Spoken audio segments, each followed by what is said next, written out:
శనిగ్రహ జననం. మందిరంలో నిశ్శబ్దం తాండవిస్తోంది. వైవస్వతుడు, యముడు, యమి పడుకున్నట్టున్నారు. సూర్యుడు తన శయనాగారం వైపు అడుగులు వేశాడు. సంజ్ఞ వాతాయనం ముందు నిలబడి ఆకాశంలోకి చూస్తోంది. ఆమె పైట ఆమె అందానికి కట్టిన పతాకంలా గాలిలో చెలిస్తోంది.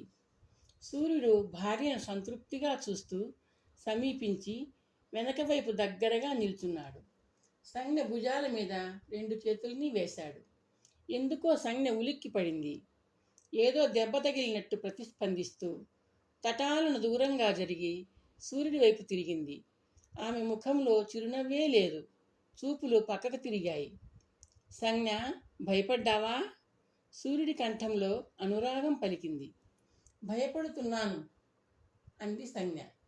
ఏం జరిగింది? ఎందుకు భయం? ఎవరిని చూసి, దేన్ని చూసి భయపడుతున్నావు దేవి? సూర్యుడు ఆందోళనతో అడిగాడు. ధైర్యం చెప్తున్నట్టు ఆయన శరీరం ఆమె దగ్గరగా జరిగింది. సంజ్ఞ కళ్ళకి చేతిని అడ్డం పెట్టుకుంటూ దూరంగా జరిగింది. ఎవరిని చూసి భయపడుతున్నానో చెప్పనా? అంది మెల్లగా. చెప్పు. వాడు ఎవడైనా సరే నిన్ను భయపెట్టినందుకు సూర్యుడు ఆవేశంతో చెప్పుకుపోతున్నాడు. ముందు వినండి, సంజ్ఞ ఆయనను వారిస్తూ అంది.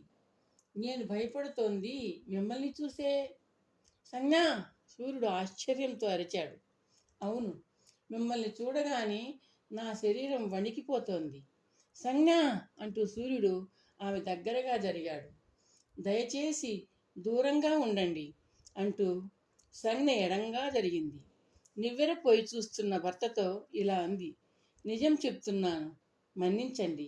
మీ శరీరం వెదజల్లే కాంతిని, వేడిమిని భరించలేకుండా ఉన్నాను.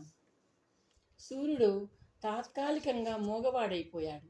నమ్మలేనట్టు సంజ్ఞ వైపు అయోమయంగా చూస్తూ ఉండిపోయాడు. సంజ్ఞ అరచేతిని కళ్ళకు అడ్డంగా ఉంచుకునే ఉంది. సంజ్ఞ, పరిహాసానికా ఇది? సూర్యుడు ఆశగా అడిగాడు. అపరాధం చేశానా? నొప్పించానా?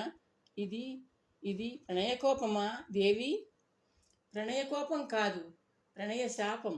సంజ్ఞ కంఠంలో ఆవేదన ధ్వనించింది. మన్నించండి, నేను నిజమే చెప్తున్నాను. మీ శరీరం ప్రసరించే కళ్ళు చెదిరే కాంతిని, మీ శరీరం వెదజల్లే చెమటలు పట్టించే వేడిమిని భరించడం ఇక నా వల్ల కాదు. సూర్యుడు దెబ్బతిన్నట్టు చూశాడు. అయితే ఇంతకాలం ఎలా భరించావు? భరించాను. భరించక చేయగలిగింది ఏముంది? అపార్థం చేసుకోకండి. మీ సామీప్యంలో నేను చిత్రహింస అనుభవిస్తున్నాను. దయచేసి దూరంగా జరగండి. సంజ్ఞ తనే దూరంగా జరుగుతూ అంది. ఆశ్చర్యం నుండి కోలుకున్న సూర్యుడు చిన్నగా నవ్వాడు. గతం మరిచావా సంజ్ఞ? నా వెచ్చదనం నీకు ఎంతో ఇష్టం అంటూ ఆనాడు మన దేహాల ఐక్యత ప్రారంభమవుతున్న ప్రాథమిక క్షణాలు. ఆ ఆకర్షణ వేరు, ఆ ఆవేశం వేరు. ఉరకలెత్తే ఉత్సాహం మనలోని ఆధిక్యతలను, న్యూనతలను గుర్తించనివ్వలేదు. నీ ధోరణిలో అర్థము లేని భయంతో నన్ను, నీ పతిదేవుణ్ణి అస్పృశ్యుడుగా చూస్తున్నావు సంజ్ఞ. స్వామి, అలా అనకండి. నా కోసం ఒక పని చేయండి. చేస్తారా? కోరుకో. నా కోసం మీ వెలుగును, వేడిమిని తగ్గించుకోండి. అసంభవం, సూర్యుడు వెంటనే అన్నాడు. స్వామి, సంజ్ఞ ఆశ్చర్యంతో అంది. నేను మీ అర్ధాంగిని, ప్రేయసిని. మీ మాటల్లో చెప్పాలంటే మీ సర్వస్వాన్ని, నా మాటల్లో చెప్పాలంటే నా సర్వస్వాన్ని మీ సర్వస్వంగా మార్చిన మీ ప్రణయదాసిని. సంజ్ఞ ఆవేశంగా అంది. అవును, నువ్వు చెప్పినవన్నీ నాకు కూడా వర్తిస్తాయి సంజ్ఞ. కానీ నీ కోరిక తీర్చలేను. నా ప్రకాశాన్ని, ప్రతాపాన్ని తగ్గించడం అసాధ్యం. స్వామి. అవును సంజ్ఞ, నీ శరీర కాంతిని, ఉష్ణాన్ని నువ్వు మార్చుకోలేవు. నేను కూడా అంతే. గతంలో లాగా ఆవేశాన్ని, ఆకర్షణను కవచాలుగా చేసుకొని నువ్వు సర్దుకుపోవాల్సిందే, భరించాల్సిందే. సంజ్ఞ అయోమయంగా, ఆందోళనగా చూసింది. ఆలోచించు సంజ్ఞ. జన్మతో సంక్రమించిన శరీర ధర్మాన్ని గౌరవించాల్సిందే. ఆలోచించు. నిన్ను నువ్వు సిద్ధపరచుకో. భర్త దేహధర్మాన్ని భరించే శక్తిని కూడా తీసుకొని నువ్వే నన్ను సమీపించాలి సుమా. అప్పటిదాకా నా ప్రతాపం, నా ప్రకాశం నీకు దూరంగానే ఉంటాయి. ధైర్యం చెప్తున్నట్టు నవ్వుతూ సూర్యుడు శయ్యామందిరంలోంచి అవతలికి నడిచాడు. సంజ్ఞ బలహీనంగా కూర్చుంది. స్వామి. సంజ్ఞ పిలుపు విని సూర్యుడు వెనుదిరిగి ఆమె వైపు చూశాడు. నన్ను ఆలోచించమన్నారు. నన్ను సన్నద్ధం చేసుకోమన్నారు. నేను నేను మీ దగ్గరగా ఉంటూ మీకు దూరంగా ఉండలేను. సంజ్ఞ. సూర్యుడి కంఠంలో ప్రేమావేశం పలికింది. నా పుట్టినింటికి వెళ్తాను. కొంతకాలం మీకు దూరంగా ఉండి నన్ను నేను సిద్ధం చేసుకుని తిరిగి వస్తాను. అనుమతిస్తారా? సూర్యుడి ముఖం మీద చిరునవ్వు వెలిగింది. దూరంగా వెళ్ళి నాకు దగ్గరయ్యే నీ రాక కోసం నిరీక్షిస్తూ ఉంటాను. సంజ్ఞ, వెళ్ళిరా. నేను తిరిగి వచ్చేదాకా వైవస్తుడిని, యముని మీరే చూసుకోవాలి. సంజ్ఞ అభ్యర్థిస్తూ అంది. అలాగే సంజ్ఞ, చూసుకుంటాను.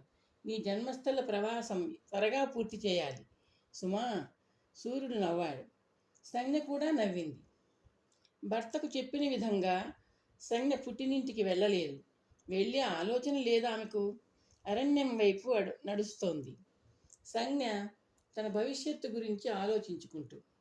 భర్తకు చెప్పింది కానీ చెప్పిన విధంగా మారిపోయి ఆయన అతి ప్రకాశాన్ని, అత్యుష్ణాన్ని భరించడానికి సిద్ధమైపోయి ఆయనను తిరిగి చేరడం సంభవం కాదని ఆమెకు అప్పుడే తెలుసు. ఇప్పుడు ఏం చేయాలి తను? తన రాక కోసం కొన్నాళ్ళు చూశాక తన భర్త తన కోసం అత్తగారింటికి వెళ్తారు. తాను అక్కడికి వెళ్ళలేదన్న సంగతి తెలిసిపోతుంది. భర్తకు భార్యగా తను అవసరం. దానికి వెయ్యింతలుగా తన బిడ్డలకు తల్లిగా తను అవసరం. అంటే సూర్యమందిరంలో తన ఉనికి అత్యవసరం. తన సమస్యకు పరిష్కారం కోసం తనలోనే అన్వేషిస్తూ అరణ్యంలో ఒక చెట్టు నీడను కూర్చున్న సంజ్ఞ ఆలోచనలను కొనసాగిస్తూ అప్రయత్నంగా ధ్యానంలోకి జారుకుంది. సంజ్ఞలో నెలకొంటున్న ఏకాగ్రత ఆమె సమస్యకు పరిష్కారాన్ని వెతుకుతోంది. గంటలు గడుస్తున్నాయి. సంజ్ఞలో ఒక ఆలోచన మెరిసింది. ముమ్మూర్తుల తనలాంటి స్త్రీ మరొకటి ఉంటే, ముమ్మూర్తుల రూపంలో, మాటలో, నడకలో, నవ్వులో అన్నింటా తనను పోలిన ఒక స్త్రీ తనకు లభిస్తే, తన ప్రతిబింబంలా ఉండే అలాంటి స్త్రీని తన స్థానంలో సూర్యపత్నిగా, తన సంతానానికి తల్లిగా నటిస్తూ ఉండమని నియోగించి పంపిస్తే, భరించలేని సూర్యుడి వేడిమికి, తట్టుకోలేని ఆ అమిత కాంతికి దూరంగా, శాశ్వతంగా దూరంగా, చల్లగా, హాయిగా ఉండిపోవచ్చు. ధ్యానంలో మునిగి అరమోడ్పు కళ్ళతో ఉన్న సంజ్ఞ తటారున కళ్ళు పూర్తిగా తెరిచింది. తన ప్రతిబింబం లాంటి స్త్రీ ఉంటే అన్న ఆలోచన ఆమెలో నరనరాన ఉధృతమైన వేగంతో ప్రవహిస్తోంది. సంజ్ఞ ఇంకా అక్కడ కూర్చోలేక పైకి లేచింది. ఆలోచనల దండయాత్రను తట్టుకోలేని సంజ్ఞ అరణ్యంలో అటూ ఇటూ తిరుగుతూ ఉండిపోయింది. చీకట్లు ముసురుకుంటున్నాయి. వెలుపల చీకట్లు ముసురుకుంటున్నాయి.